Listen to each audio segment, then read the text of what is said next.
El Día de Muertos en Pátzcuaro tiene sus orígenes prehispánicos. Lo celebraban a la diosa Mictecacihuatl, o sea, la Dama de la Muerte, y se mezcló con el Día de Muertos del sistema católico romano. Creían que los muertos necesitaban comida para llegar a su destino final. Por eso dejaban comida y ofrendas para los muertos. Creían que los muertos regresaban a ver a sus seres queridos. Como fuera, lo que se hace en México es darles ofrendas a los muertos. Se parece mucho a los cultos satánicos ofrecidos por los brujos druidas celtas británicos, que manifestaban la llegada de los difuntos en sus ritos satánicos, y para aplacarlos y que no dañaran a los vivos, pedían ofrendas alimenticias, dinero, tierras o un hijo en sacrificio. Dejaban ofrendas para aplacar a los espíritus de los difuntos. Pero ¿qué nos dice la Biblia respecto a las ofrendas a los muertos? Y de la manera que está establecido para los hombres que mueran una sola vez, y después de esto el juicio. Aquí se mencionan dos cosas. La primera, que mueran una sola vez. Segunda, el juicio. Este fragmento de la Biblia no menciona algo acerca de la llegada de los muertos a la tierra, porque dice claramente, después de esto, el juicio. O sea, el juicio viene después de la muerte. Cristo describe a dos difuntos en el infierno, un millonario pecador que era castigado y un mendigo de nombre Lázaro que es consolado. A este millonario no le es permitido regresar a la tierra nunca, ni tener contacto con sus seres queridos, y solicita al patriarca Abraham que Lázaro suba a la tierra a hablar con sus hermanos, y que les diga que se porten bien, para que no tengan que llegar al infierno, pero la petición es rechazada, y Lázaro no llega nunca de regreso a la tierra. Entonces le dijo, te ruego, pues, Padre, que le envíes, o sea, a Lázaro, a la casa de mi padre, porque tengo 5 hermanos, para que les testifique, a fin de que no vengan ellos también a este lugar de tormento.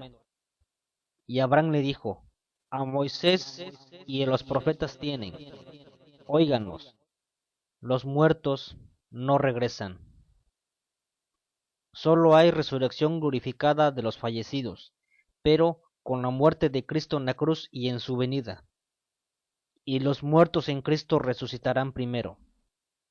Y ahí dice específicamente los muertos en Cristo, los que fallecieron amándole, obedeciéndole.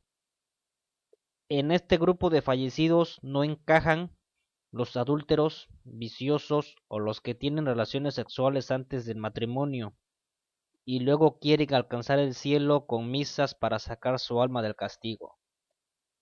Las ofrendas dedicadas a los difuntos en realidad se dan a los demonios, y por eso los suicidios misteriosos, cultos satanistas, sacrificios de niños por brujos, demonios son manifestados en Halloween y en Día de Muertos. En Halloween y en Día de Muertos se festeja la muerte, o sea, esto es culto a la muerte. Pero la muerte es enemiga de Dios, y Cristo la derrotó a través de ella misma. ¿Dónde está, oh muerte, tu aguijón?